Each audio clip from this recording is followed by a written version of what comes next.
الله صلى الله عليه وسلم لو يعلم العباد ما في رمضان لتمنت أمتي أن يكون رمضان السنة كلها أو كما قال عليه الصلاة والتسليم. صدق الله العظيم وصدق رسوله النبي الكريم ونحن على ذلك لمن الشاهدين والشاكرين. الحمد لله رب العالمين.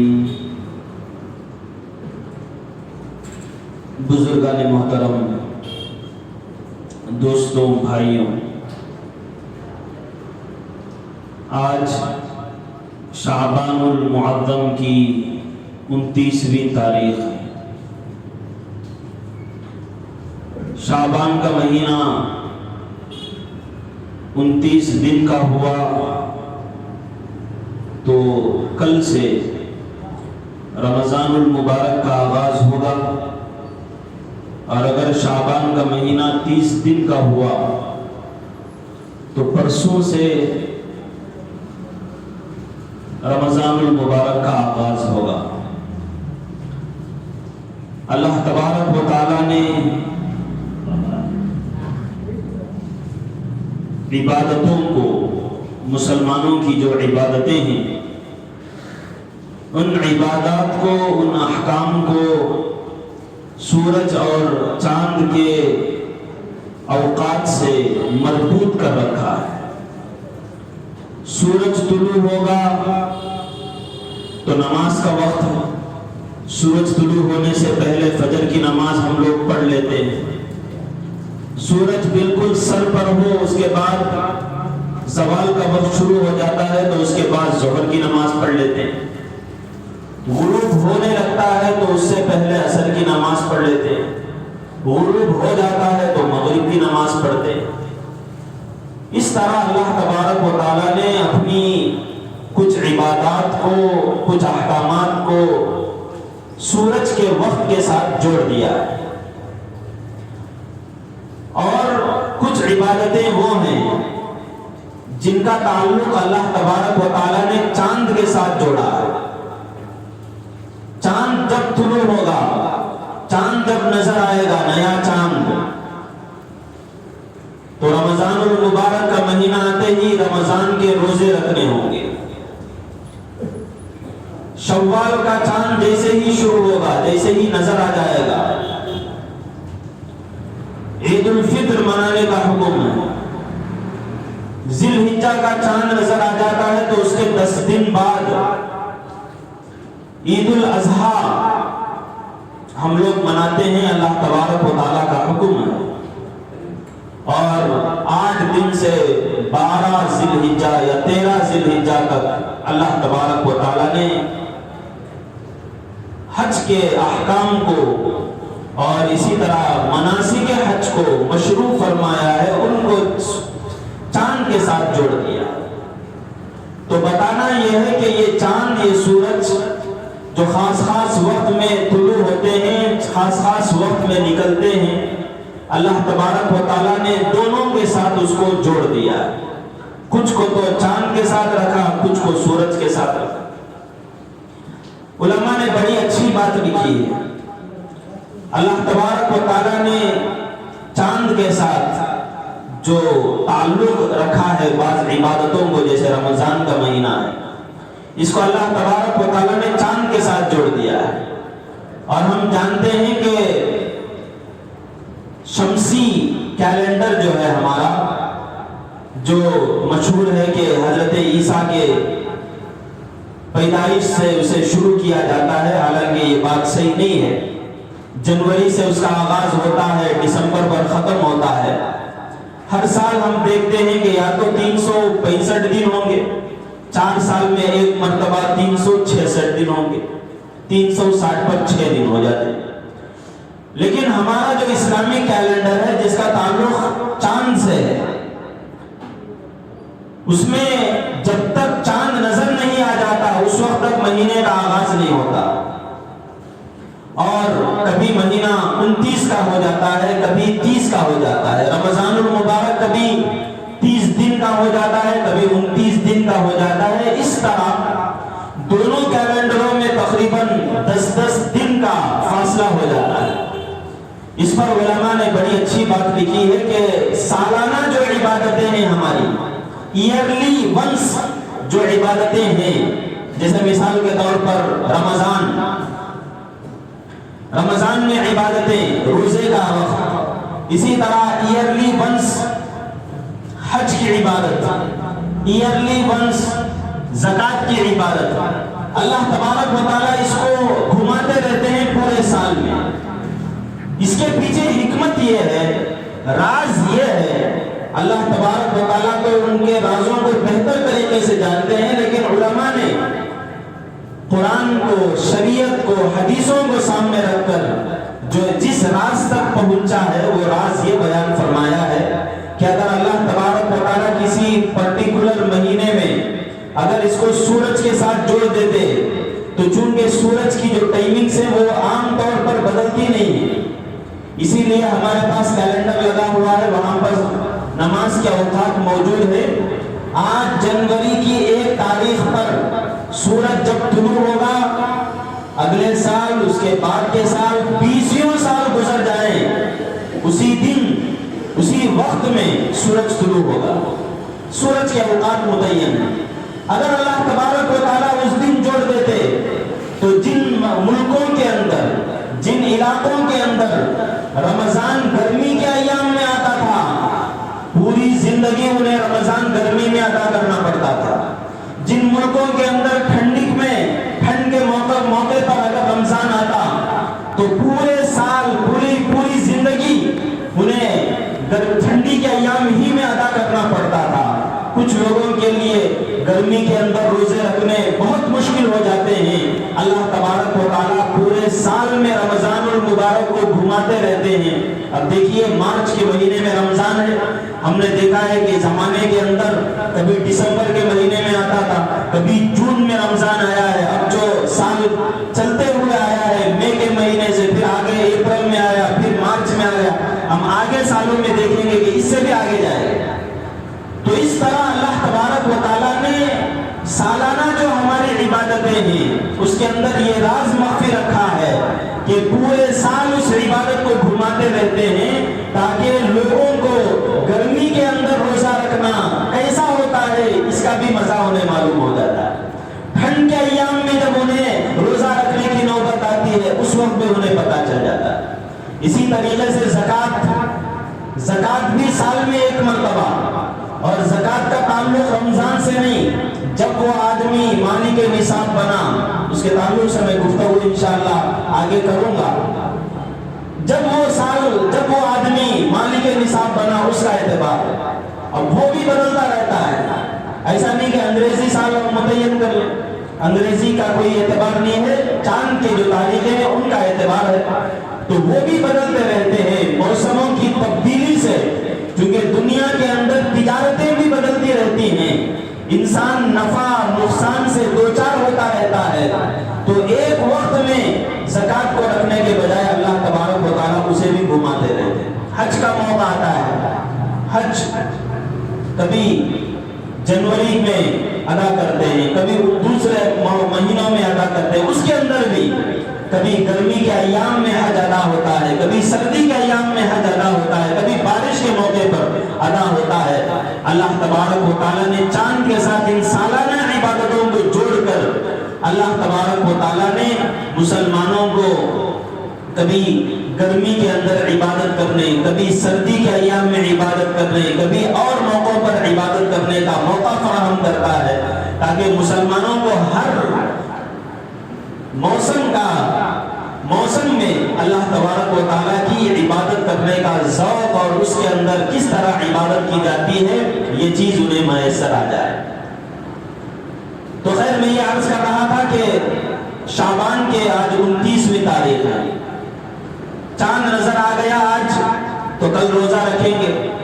لیکن عام طور پر دیکھا یہ جاتا ہے کہ سعودی میں چاند نظر آنے کے 1 دن بعد ہی یہاں پر تاریخ ہوتی ہے. کل نظر نہیں آیا تو ہو سکتا ہے، بلکہ زیادہ غالب گمان یہی ہے کہ کل چاند نظر آئے. اتوار کے دن پہلا روزہ۔ حدیث کے اندر حضرت سلمان فارسی رضی اللہ عنہ کی ایک روایت ہے، فرماتے ہیں کہ شعبان کی آخری تاریخ تھی، رسول اللہ صلی اللہ علیہ وسلم نے ہم سب کو مسجد کے اندر جمع فرمایا اور ایک خطبہ دیا۔ میں جب وہ روایت پڑھ رہا تھا مجھے ذہن میں بات آئی کہ آج بھی شعبان کی 29ویں تاریخ ہے اور اللہ تبارک و تعالیٰ نے قدرتی طور پر جمعہ کا موقع ہمارے لیے رکھ دیا ہے، سب حضرات جمعہ کے موقع پر جمع ہو جاتے ہیں۔ تو اگرچہ کہ ہمارے ارادے سے نہیں لیکن اللہ نے جو رکھ دیا اس اعتبار سے چلو ہماری بھی ایک سنت ادا ہو جائے گی۔ رسول اللہ صلی اللہ علیہ وسلم نے صحابہ کو جمع فرمایا اور اس کے بعد ایک خطبہ دیا۔ جمعہ کے موقع پر ہم لوگ بھی جمع ہو گئے ہیں، انشاءاللہ وہ حدیث میں آپ حضرات کے سامنے پڑھ کر سناؤں گا جو رسول اللہ صلی اللہ علیہ وسلم نے شعبان کی آخری تاریخ میں پڑھ کر سنائی تھی، اور اس طرح آپ نیت کر لیں انشاءاللہ وہ سنت بھی ہماری ادا ہو جائے۔ حضرت سلمان فارسی رضی اللہ عنہ فرماتے ہیں خطبنا رسول اللہ صلی اللہ علیہ وسلم فی آخر یوم من شعبان، کہ نبی کریم صلی اللہ علیہ وسلم نے شعبان کے آخری تاریخ میں ہم لوگوں کو نصیحت فرمائی، واعظ فرمایا۔ فرمایا کہ یا ایھا الناس، اے لوگوں، قد اظلکم شہر عظیم مبارک، تمہارے اوپر ایک بہت بڑا مہینہ، بہت عظیم مہینہ، بہت برکت والا مہینہ سایہ فگن ہونے والا ہے، اپنی برکتوں کے ساتھ آنے والا ہے، چھانے والا ہے۔ اظلکم کے معنی آتے ہیں تمہارے اوپر ایک بہت ہی عظیم اور بابرکت مہینہ۔ دو الفاظ بیان فرمائے، ایک عظیم، عظیم کے معنی آتے ہیں بہت بڑا مہینہ، اور دوسرا فرمایا مبارکن، بہت برکت والا مہینہ۔ یہ بڑا عظیم مہینہ بھی ہے اور بہت ہی برکت والا مہینہ بھی ہے۔ شہر فیہ لیلۃ خیر من الف شہر، یہ ایسا مہینہ ہے کہ جس کے اندر اللہ تبارک و تعالیٰ نے ایک رات ایسی رکھی ہے جو 1000 مہینوں سے افضل، 1000 مہینوں سے افضل رات اس مہینے کے اندر۔ اللہ کے نبی صلی اللہ علیہ وسلم عام طور پر اسے رمضان کے آخری عشرے میں اسے تلاش کیا کرتے تھے۔ رمضان کا مہینہ شروع ہونے والا ہے، ہم لوگ ابھی سے اپنا ایک ٹائم ٹیبل بنا لیں، ایک نظام بنا لیں، یا کم از کم اپنے دل میں یہ نیت کر لیں کہ رسول اللہ صلی اللہ علیہ وسلم نے پوری زندگی مدینہ منورہ ہجرت کرنے کے بعد، آپ صلی اللہ علیہ وسلم جب تک مکہ مکرمہ میں تھے، نبوت دیے جانے کے بعد 40 سال پر آپ صلی اللہ علیہ وسلم کو نبوت ملی۔ نبوت ملنے کے بعد تقریباً 13 سال مکہ مکرمہ میں رہے اور رمضان کے روزے اس وقت فرض نہیں ہوئے تھے۔ اس کے بعد مدینہ منورہ گئے، مدینہ منورہ ہجرت کرنے کے بعد 10 سال آپ صلی اللہ علیہ وسلم تھے، اور روایات کے اندر آتا ہے کہ کوئی رمضان ایسا نہیں گزرا جس میں آپ صلی اللہ علیہ وسلم نے اعتکاف نہ کیا ہو۔ کوئی رمضان، جب سے رمضان آیا اور رمضان کی عبادتیں فرض کی گئی، رمضان کے روزے فرض کیے گئے، تراویح اس کے لیے رکھی گئی، اعتکاف کا حکم ہوا، آپ صلی اللہ علیہ وسلم کا معمول تھا، کوئی بھی ایک رمضان بھی ایسا نہیں گزرا جس میں آپ نے آخر کے 10 دن اعتکاف نہ کیا۔ اور یہ کس لیے کرتے تھے؟ اس لیے کرتے تھے تاکہ وہ رات مل جائے جس کے بارے میں کہا گیا ہے کہ یہ 1000 مہینوں سے افضل ہے۔ لہٰذا ہمارے لیے یہ بڑی خوش بختی کی، خوش نصیبی کی بات ہوگی کہ ہم بھی کوشش اس بات کی کریں کہ ہر رمضان میں اعتکاف کریں۔ لیکن اگر یہ نہ ہو تو ہم لوگ یہ طے کر لیں، آج ہی سے یہ طے کر لیں کہ ہم کوشش اس بات کی کریں گے کہ اپنی زندگی میں ایک رمضان تو ایسا ہوگا ہمارا جس میں ہم لوگ اعتکاف کریں۔ اور نوجوان تو اور آگے بڑھنا چاہیے۔ نوجوانوں کی جو عبادت ہوتی ہے اللہ تبارک و تعالیٰ کے نزدیک اس کی قدر و قیمت بہت زیادہ، نوجوانی کی عمر میں. اور نوجوانی کی عمر کتنی؟ حضرت امام اعظم ابو حنیفہ رحمۃ اللہ علیہ فرماتے ہیں کہ 40 سال سے پہلے 40 سال گزر جائیں تو پھر وہ بڑھاپے کا دور شروع ہوتا ہے.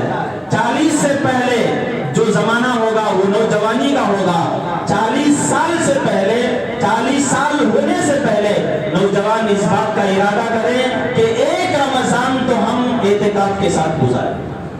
ارادہ کر لیں گے ایک رمضان تو سچے دل کے ساتھ. اس لیے کہ آپ صلی اللہ علیہ وسلم کا معمول میں بتا دیا ہوں. پوری زندگی 10 سال جو گزرے فرض کرنے کے بعد باقی جتنی کی زندگی گزری پورے آپ صلی اللہ علیہ وسلم نے اعتکاف کے ساتھ گزاری. یہاں ایک اور بات میں ہمارے جو تبلیغی بھائی رہتے ہیں ان کے لیے میں ایک عرض کرنا چاہتا ہوں کہ آپ حضرات بھی یہ جب رمضان کا مہینہ آ جاتا ہے تو مقامی کام کریں.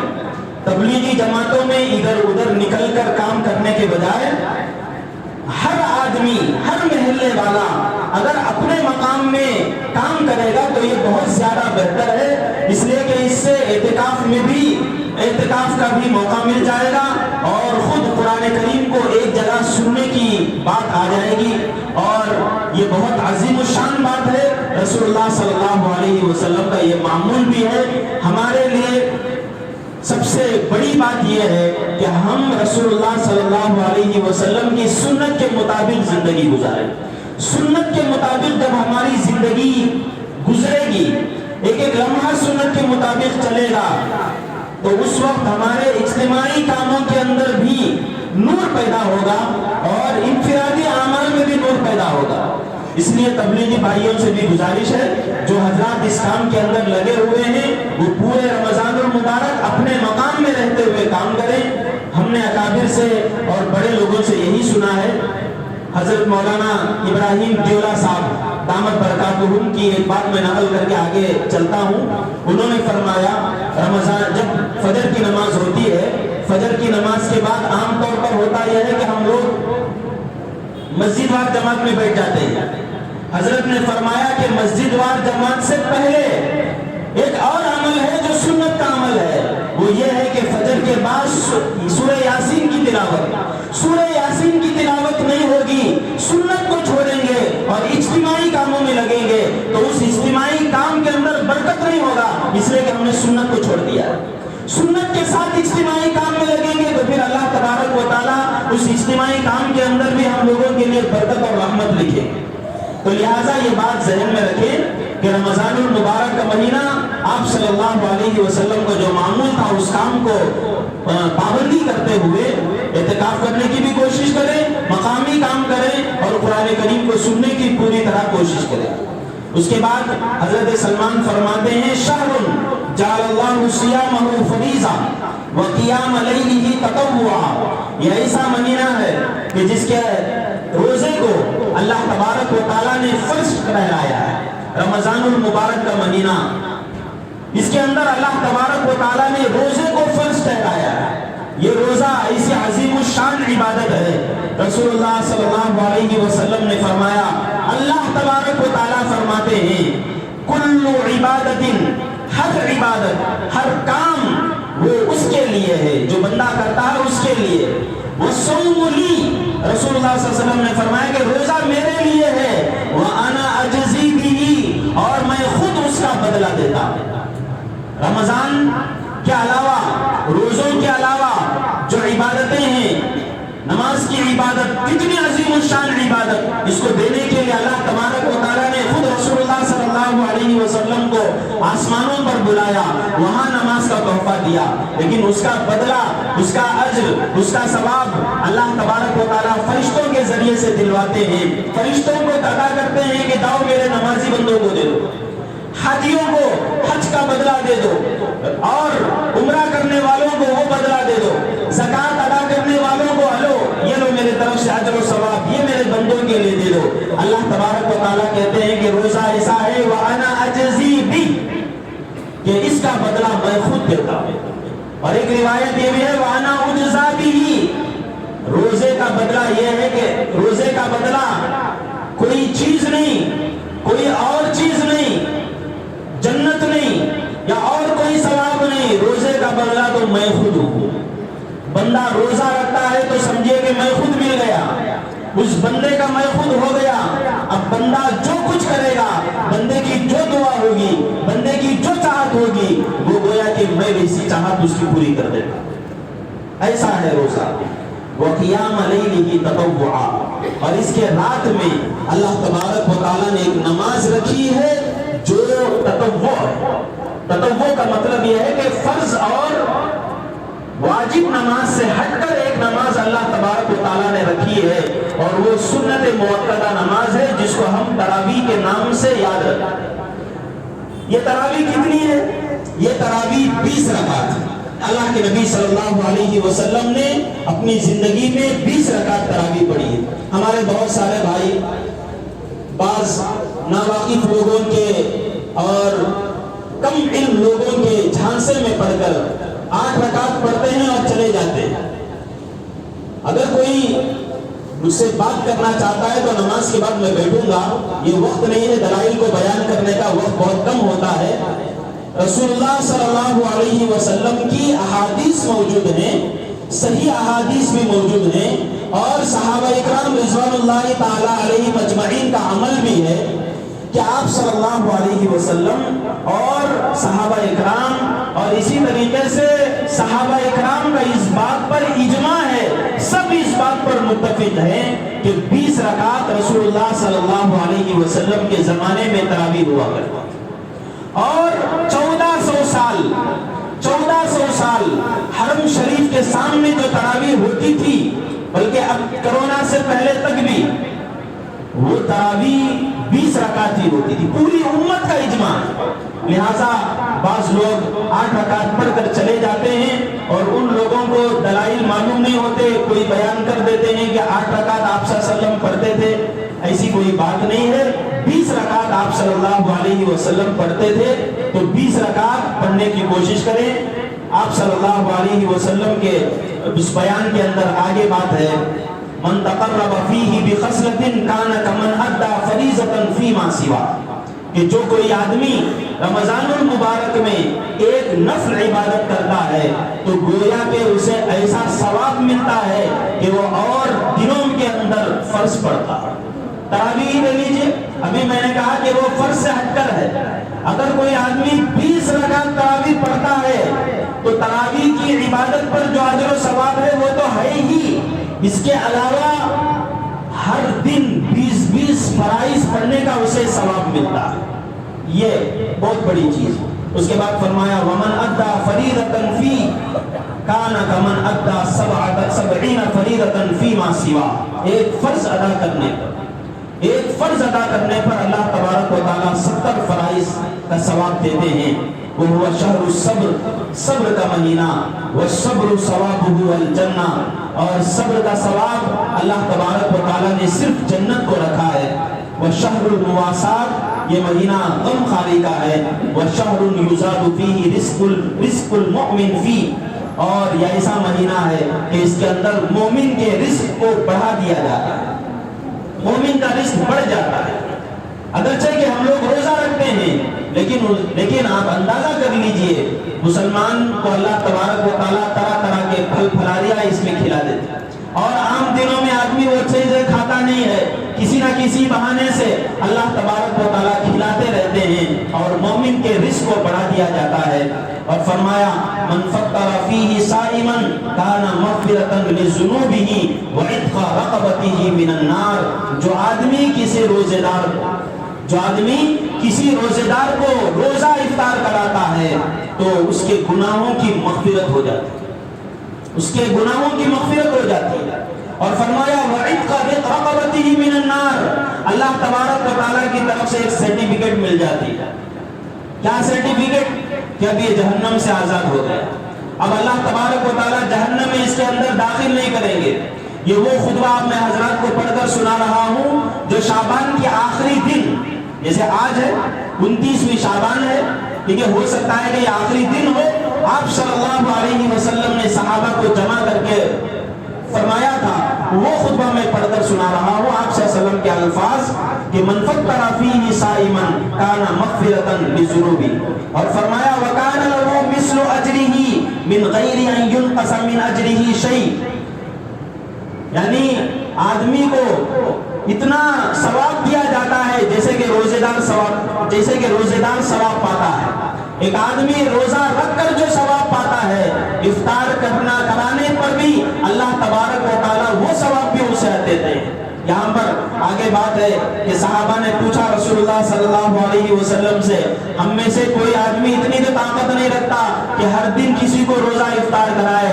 آپ صلی اللہ علیہ وسلم نے فرمایا کہ ایک کھجور بھی کھلا دیا، ایک گھٹ پانی بھی پلا دیا، اس پر بھی اللہ تبارک و تعالیٰ ثواب عطا کرتا ہے۔ ہم میں سے بہت سارے اس کو سن کر یہ سمجھتے ہیں کہ جب روزہ افطار کرنے کے لیے بیٹھیں گے تو پہلے اٹھا کر جو چیز ہم منہ میں رکھیں گے اسی پر افطار ہوگا، باقی چیزوں پر وہ نہیں۔ پوری چیزوں پر بھی اللہ تبارک و تعالیٰ یہی ثواب دیتے ہیں۔ بہت سارے لوگوں کو میں نے دیکھا کہ کوئی افطار کے لیے بلائے تو اپنے گھر سے کھجور لے کر جاتے ہیں، یہ سوچ کر کہ یہ ثواب مجھے ہی ملے اوروں کو نہ ملے۔ ایسا نہیں ہے، اللہ تبارک و تعالیٰ ایسے بخیل یا کنجوس نہیں ہے کہ اللہ تبارک و تعالیٰ ایک کو ثواب دے دے تو دوسرے کو کم کر دے۔ اللہ روزے رکھنے والے کو بھی وہی ثواب دیتے ہیں اور افطار کرانے والے کو بھی اتنا ثواب دینے پر قدرت رکھتے ہیں۔ یہاں پر ایک بات میں عرض کر دوں آپ حضرات کے سامنے، یہ مزید بھی یہ خطبہ ہے، انشاءاللہ اس کو مزید ہم آگے پڑھیں گے۔ یہاں ایک بات آپ حضرات کے سامنے عرض کرنی ہے، وہ یہ ہے کہ ہماری اس مسجد میں جیسا کہ ہم لوگ جانتے ہیں کہ آش کا انتظام کیا جاتا ہے، گنجی جسے بعض لوگ کہتے ہیں، اور باقاعدہ روزے داروں کو اسے پلانے کے لیے ایک انتظام ہوتا ہے، کئی ساری مساجد میں بھی ہوتا ہے، ہماری مسجد کے اندر بھی اس کا ایک نظم، اور کوشش یہ کی جاتی ہے کہ جو حضرات اس کے اندر تعاون کریں گے انہی کے صرفے سے یہ پورا نظام ہو۔ ہر سال یہ اعلان بھی کیا جاتا ہے، ماشاءاللہ گزشتہ سالوں میں بھی اس کا نظام ہوا تھا اور بہت سارے لوگوں نے اس کے اندر حصہ لیا تھا۔ ابھی آپ لوگوں نے وہ حدیث سنی جس میں آپ صلی اللہ علیہ وسلم نے فرمایا کہ جو آدمی روزے کو افطار کرائے گا اس پر بھی یہ ثواب، یہ جو آش جو تقسیم کی جاتی ہے اس پر بھی ثواب ہے، اس پر بھی وہ ثواب دیا جائے گا، اس لیے کہ وہ بھی افطار میں وہ چیز استعمال کی جاتی ہے۔ تو آپ حضرات کے اطلاع کے لیے یہ بات آپ حضرات کے سامنے عرض کی جاتی ہے کہ ہمارے یہاں بھی وہ نظم ہے، جو آدمی روپیہ پیسہ جمع کرنا چاہتا ہو تو اس کا بھی ہمارے پاس حساب ہے۔ اگر کوئی آدمی کوئی چیزیں دلا دینا چاہتا ہو، کنکی دلانا چاہتا ہو یا اور اس کے جو اشیاء دال دانے وغیرہ دلانا چاہتا ہو تو وہ بھی نظم ہے۔ آپ حضرات اپنی خوش بختی، یہ مسجد والوں کا نظام کے بجائے ابھی آپ لوگوں نے حدیث سنی، اپنی خوش نصیبی اپنی سعادت مندی سمجھتے ہوئے اس کار خیر میں حصہ لیں کہ اللہ تبارک و تعالیٰ جتنے روزے دار اس سے افطار کریں گے اس کا ثواب بھی ہمارے نام اعمال میں لکھے۔ اپنی خوش نصیبی سمجھتے ہوئے اس کار خیر کے اندر حصہ لیں۔ اللہ تبارک و تعالیٰ ہمیں ان سب چیزوں سے استفادہ کرتے ہوئے ہمیں رمضان کو گزارنے کی توفیق عطا فرمائے۔ جو باتیں کہی ہوئی ہیں ان پر عمل کرنے کی اللہ تبارک و تعالیٰ ہمیں توفیق عطا فرمائے۔